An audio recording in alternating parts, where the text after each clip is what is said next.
반갑습니다. 오늘은 갈등 따위 어림도 없지라는 제목으로 말씀을 전하도록 하겠습니다.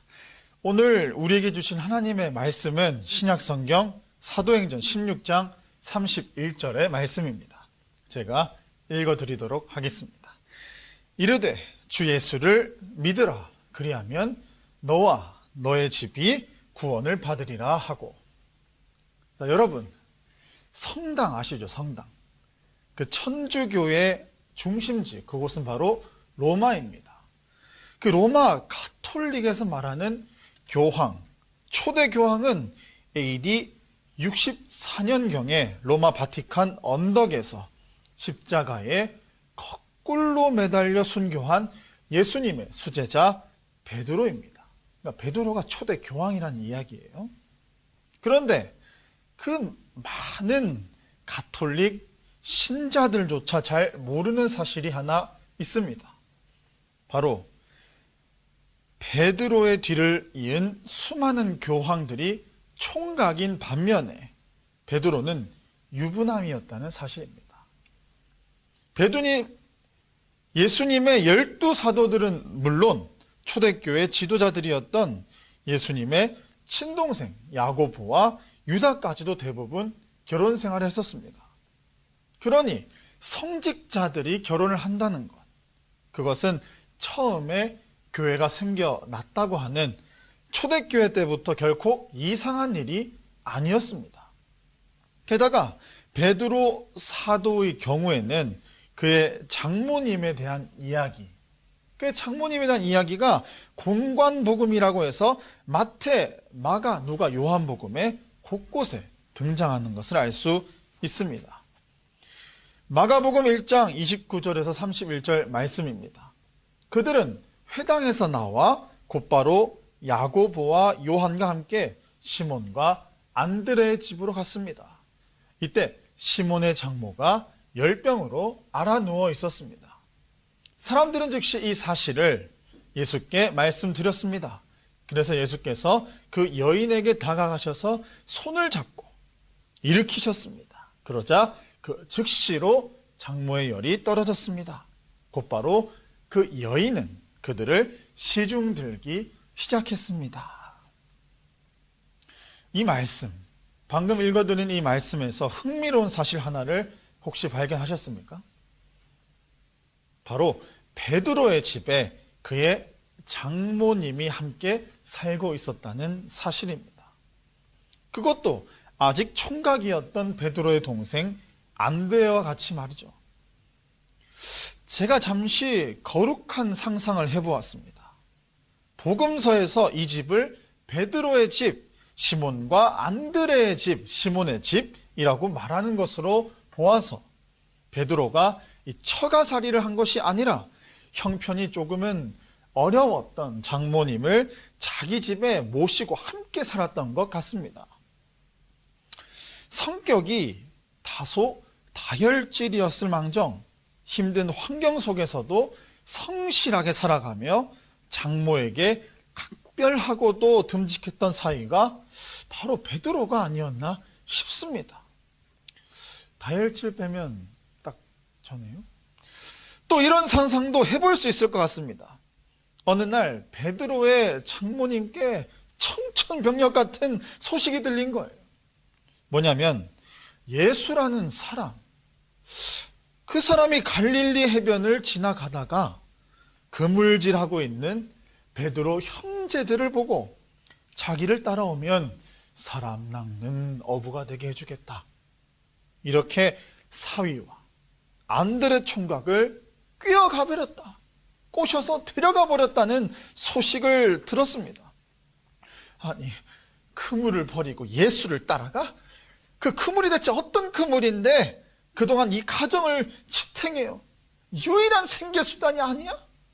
라고 베드로 장모는 그야말로 앞이 캄캄하고 막막했을 겁니다. 이런 상황에서 장모는 자신의 알토란 같은 너무나 소중한 그 노후 대책, 그것을 꼬여낸 예수라는 사람이 얼마나 믿고 괘씸했을까요? 미워하는 감정이 가슴에 단단히 차오르고 울화를 참는 일이 반복되다가 급기야 장모는 스트레스성 화병에 걸려버린 것이 아닐까. 바꿔 말하면 딸의 인생과 자신의 노후를 망쳐버린 사위 형제와 그 예수란 남자가 얼마나 꼴보기 싫었겠어요. 그들에 대한 분노나 화가 마침내 온몸에 고열 증세로 나타나서 장모는 열병에 걸리고 말았지 않았을까. 이런 상상을 제가 해보았습니다. 신약 성경, 이 성경 뒤편에 있는 그 성경에는 열병에 걸린 사람이 딱 두 사람이 등장합니다. 한 사람은 방금 이야기 드렸던 베드로의 장모이고, 또 한 사람은 사도행전 28장에서 바울이 고쳐준 열병과 이질에 걸린 몰타섬의 추장 보블리오의 아버지입니다. 둘 다 성경의 내용을 보면은 고열을 동반한 질병이었지만 원인은 각각 달랐습니다. 몰타섬 추장 아버지의 열병은 세균성 이질, 그러나 베드로 장모의 열병은 스트레스성 화병이 아니었을까. 아무튼 이렇게 열병으로 앓아누운 장모를 간병하던 베드로와 안드레는 안 되겠다 싶어서 확신한 처방으로 예수님을 집으로 모시기에 이르렀습니다. 예수님이 베드로의 집에 들어가셨을 때 장모는 침대에 누워 계시지 않았을까요? 어쩌면 그 왼수가 왔다는 소식에 이불을 머리끝까지 뒤집어 쓰고 씩씩거리면서 누워 있었는지도 모르겠습니다. 막 드라마 보면 머리 흰띠 묶고 막 애미는 여기 없다, 나가거라, 막 이런 거, 그런 상황 좀 연출되지 않습니까? 들어가서 바라보신 예수님의 눈에는 어떤 장면이 보였겠어요? 하나님 나라를 위해서 영광스러운 부르심을 받았던 베드로와 안드레와는 달리 혼통 먹고 사는 문제에 마음을 빼앗겨서 울화와 분노로 썩어 문드러진 병든 한 여인이 아마 보이셨을 겁니다. 그런데 예수님은 어떤 당혹스러움이나 주저함이나 실망한 기색 하나 없으시고 바로 다가가 그 가련한 여인의 손을 잡고 일으키셨습니다. 당시에 수많은 종교 지도자들은 병든 여인, 그런 여인들은 부정하다면서 손을 대지 않았었지만 예수님은 그 예수님 자신의 당신의 손을 내미시고 잡아 일으키신 겁니다. 병든 베드로 장모의 손을 잡아 일으키신 예수님의 손, 그 손은 어떤 손인가요? 태초에 세상 만물을 만들어주신 창조의 손, 모든 고통과 질병을 치유하시는 능력의 손, 더러운 귀신들을 모조리 쫓아내시는 권능의 손입니다. 또한 마침내 온 인류를 구원하시기 위해서 십자가에서 내어주실 고귀한 구원의 손 아니겠습니까? 그 손이 베드로의 장모의 손에 닿는 순간에 울화로 꽉 막혀 있었던 그녀의 심령 가운데, 가슴 가운데 강 같은 평강의 물결이 흘러 들어갔습니다. 그렇게 베드로 장모는 열병에서 치유되고 회복되어서 자리에서 일어날 수 있었던 겁니다. 그런데 여기서 주목할 장면이 있습니다.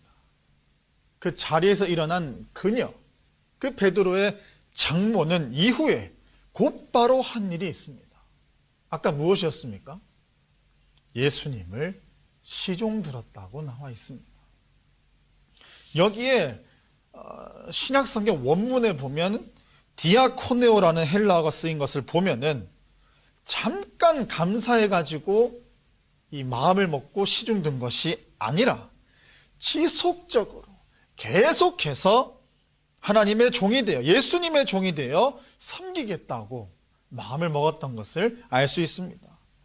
한때는 미움, 분노의 대상이었던 예수님을 평생 종이 되어서 섬기기로 한 베드로의 장모는 이제 예전과는 완전히 다른 여인이 되었습니다. 그렇게 시작된 그녀의 섬김은 예수님이 십자가에 달리는 그 순간까지도 멈추지 않았고, 나중에 멀리서 십자가 광경을 지켜보고 있었던 여인들 가운데 막달라 마리아, 작은 야고보와 요셉의 어머니 마리아, 그리고 살로메라는 사람도 있었는데, 그 외에 베드로의 장모님을 포함한 비롯한 예수님을 따라온 예루살렘의 많은 여인들도 있었습니다. 이 여인들은 한결같이 갈릴리에서부터 예수님을 따르며 섬겨오던 사람들이었죠. 또한 이후에 멈추지 않고 그들은 초대교회의 여선교회 전체를 이끌어서 주님이 약속하셨던 성령을 기다리기까지 하나님의 종이 되는 것을, 예수님을 따르는 것을 멈추지 않았습니다.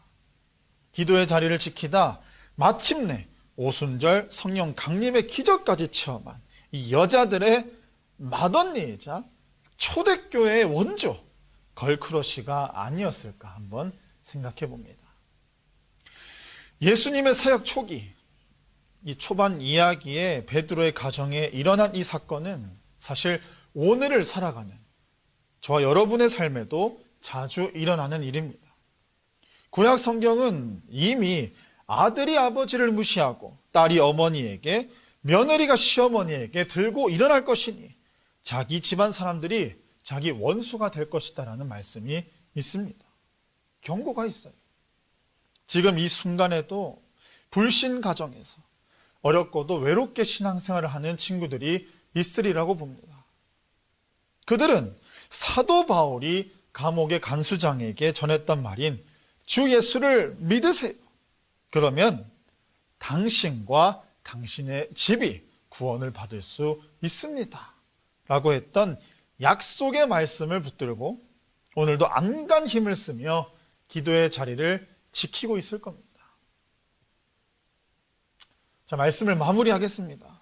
예수님을 자신의 집으로 모시고 갔던 베드로와 안드레처럼 먼저 믿은 우리의 삶을 통해 주님의 모습이 저의 가정에, 여러분의 가정에 나타날 수 있기를 바랍니다.